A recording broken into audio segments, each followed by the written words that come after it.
Hello dear student.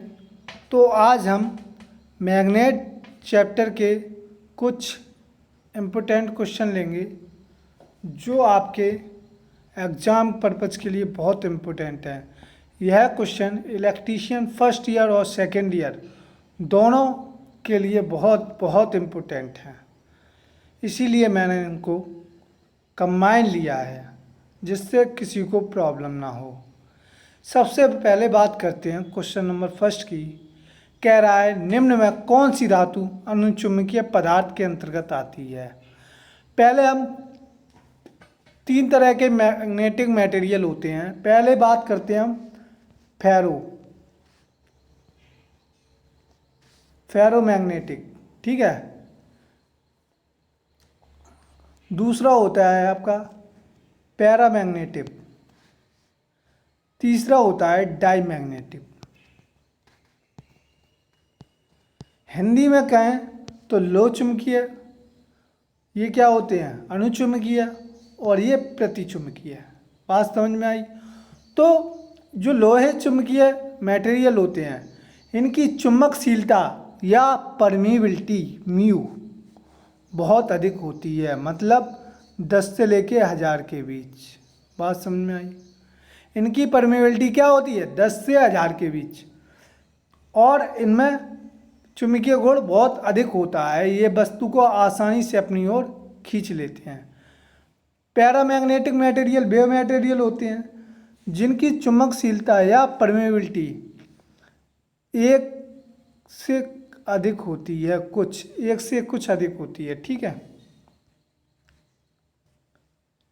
1 से कुछ अधिक होती है। अब हम बात करें डाईमैग्नेटिक की बात करें, यानी इसको क्या बोलेंगे प्रतिचुंबकीय पदार्थ। तो वे मटेरियल जिनकी चुंबकशीलता या परमेबिलिटी 1 से कम होती, 1 से कम। इसके एग्जाम्पल की बात करें तो आयरन हो गया, निकिल हो गया, कोबाल्ट हो गया फेरो के। अगर पैरा की बात करें तो सोडियम हो गया, मैग्नीशियम हो गया, प्लेटिनम हो गया, है ना। और डाई मैग्नेटिक की बात करें तो बिस्मुथ हो गया और एंटीमनी हो गया, Sb। बात समझ में आ गई। तो वो कह रहा है अनुचुंबकीय पदार्थ, तो अनुचुंबकीय यानी पैरा मैग्नेटिक कौन है इनमें, सोडियम, मैग्नीशियम, प्लेटिनम। तो प्लेटिनम इज राइट आंसर, ठीक है। बिस्मुथ क्या है, बिस्मुथ और एंटीमनी आपका क्या है डाई मैग्नेटिक है, ठीक है। निकिल आपका क्या है, निकिल आपका फेरो यानी लो चुंबकीय पदार्थ है, ठीक है। नेक्स्ट कह रहा है चुंबकीय वाहक बल का कार्य चुंबकीय बल रेखाओं को चुंबकीय पर्पस से प्रवाहित करना होता है। कहने का मतलब ये है MMF यानी मैग्नेटिक मोटिव फोर्स, MMF तो बराबर होता है हमारा N×I, यानी नंबर ऑफ टर्न यानी कॉइल में चक्रों की संख्या मल्टीप्लाई करंट। एन को अगर हम मीजर करेंगे किस में, टर्न में, इंटू आई को किस में, एम्पियर में। तो एम्पियर गुणे टर्न 20 राइट आंसर MMF, ठीक है। तो इसका यूनिट क्या होगा एम्पियर टर्न, यानी MMF आर इक्वल N×I, ये फॉर्मूला होता है। नेक्स्ट कह रहा है नीचे दर्शाई गई चुम्बक किस प्रकार की है। तो ये स्थायी चुम्बक है। अब बात करते हैं स्थायी और अस्थायी। स्थायी चुम्बक कठोर इस्पात की बनाई जाती हैं और अस्थायी चुम्बक नर्म इस्पात यानी नर्म लोहे की बनाई जाती हैं। स्थायी चुम्बक किसकी, कठोर इस्पात, और अस्थायी नर्म लोहे। स्थायी में कौन कौन से आ जाते हैं, जैसे बात करें तो आपका रहता है कोबाल्ट स्टील, एल्निको और टंगस्टन स्टील, यानी कोबाल्ट स्टील, टंगस्टन स्टील और एल्निको, ये सब आपके किस में आते हैं कठोर इस्पात।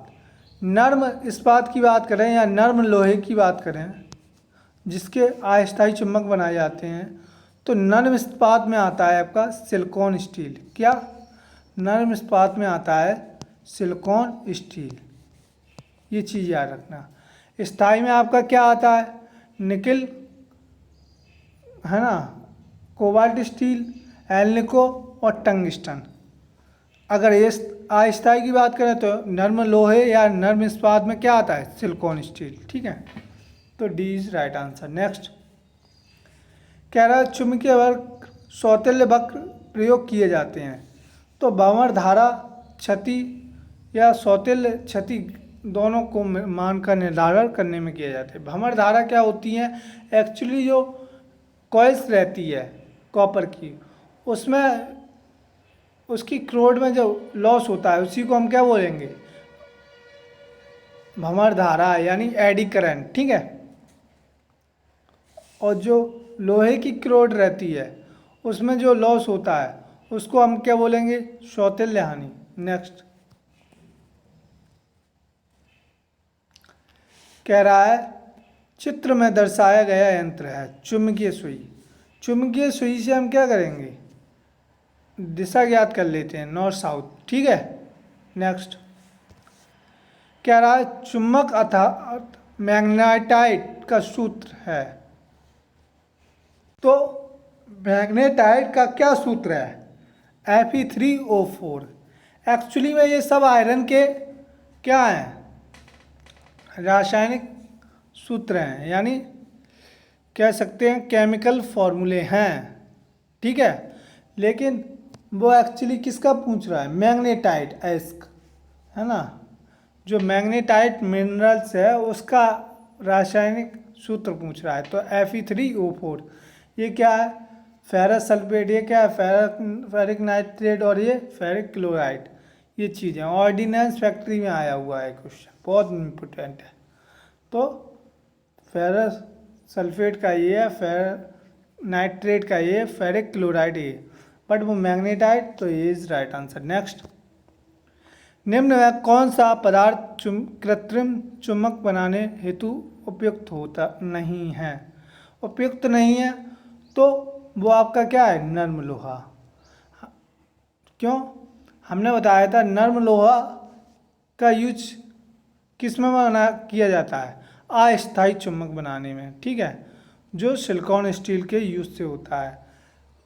कोबाल्ट और कठोर इस्पात और एल्निको, इसके द्वारा स्थायी चुंबक बनाया जाता है। नेक्स्ट मोटर तथा जनित्र में निम्न में से कौन सी चुंबक प्रयोग की जाती है?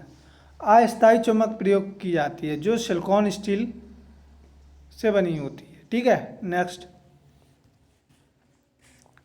कह रहा है निम्न सूची को मिलान कीजिए।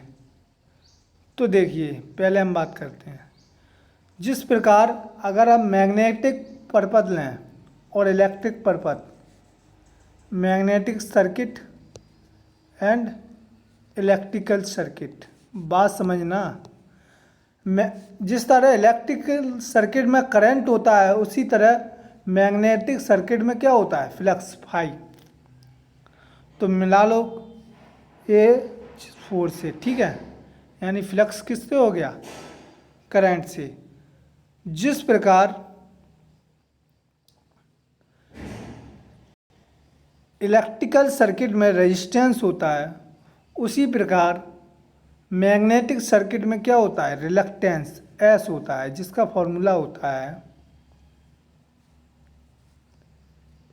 MMF upon phi. ये फॉर्मूला होता है। ठीक है, MMF अपॉन फाई, यानी इसका मात्रा क्या निकल आएगा? एम्पियर टन प्रति वेबर। ठीक है, तो एस आपका क्या होता है? जिस प्रकार रेजिस्टेंस करंट का विरोध करता है उसी प्रकार रिलक्टेंस आपका किसका? फ्लक्स का विरोध करता है मैग्नेटिक सर्किट में। नेक्स्ट कह रहा है अब MMF की इकाई क्या होती है? Ampere turn. अभी अभी बताई मैंने। ठीक है, हाँ चाची। अब बात करते हैं कि जिस प्रकार MMF और इलेक्ट्रिकल सर्किट। एमएमएफ मीन्स होता है क्या, अभी फॉर्मूला बताया था, एन इंटू आई, यानी एमएमएफ मैग्नेटिक मोटिव फोर्स यानी चुंबकीय वाहक बल। उसी प्रकार इलेक्ट्रिकल सर्किट में क्या होता है, EMF, EMF electrical motive force यानी विद्युत वाहक बल, ठीक है, ये होता है इलेक्ट्रिकल सर्किट में। तो इसका हमारा किससे मिल जाएगा, इससे, ठीक है। इसका मात्रक क्या होता है एमएमएफ का, एम्पियर टर्न, और इसका क्या होता है, वोल्ट होता है, ठीक है, वोल्ट। इसका इससे फ्लक्स का, करंट से, और रिलक्टेंस का, रेजिस्टेंस से। अब बचा कौन है अपना, डी एंड ई। तो चुंबकशीलता, चुंबकशीलता की बात करें, जिस पर तरह फ्लक्स का फॉर्मूला क्या होता है, अब अगर हम देखें रिलक्टेंस एस बराबर क्या होता है, M M F upon phi. तो फाई बराबर क्या हो जाएगा यहाँ से, M M F upon S यानी रिलक्टेंस एम एम एफ। तो ये किसकी समतुल्य है, धारा की। धारा में क्या होगा, आई बराबर वी, यानी वी को क्या बोलेंगे, ईएमएफ। तो इस तरह डिनोट कर लो, ईएमएफ यानी वोल्टेज में मेजर करेंगे बटे आर, है ना। तो फ्लक्स फाई बराबर M M F upon reluctance, तो आई बराबर बी अपॉन आर या ई अपॉन आर, ठीक है। चुंबकशीलता किसके बराबर होती है, चालकता। जिस तरह चुंबकशीलता यानी परमेबिलिटी, चालकता कंडक्टिविटी, है ना। जैसे अभी अभी बताया था परमेबिलिटी फेरोमैग्नेटिक यानी लो चुंबकीय के लिए कितनी रहती है परमेबिलिटी, 10 से 1000 के बीच। उसी तरह इलेक्ट्रिकल सर्किट में क्या होती है, चालकता। सबसे ज़्यादा चालकता कंडक्टिविटी किसकी होती है, सिल्वर यानी चांदी की, फिर उसके बाद कॉपर की, फिर एल्यूमिनियम की, फिर आयरन की, ठीक है।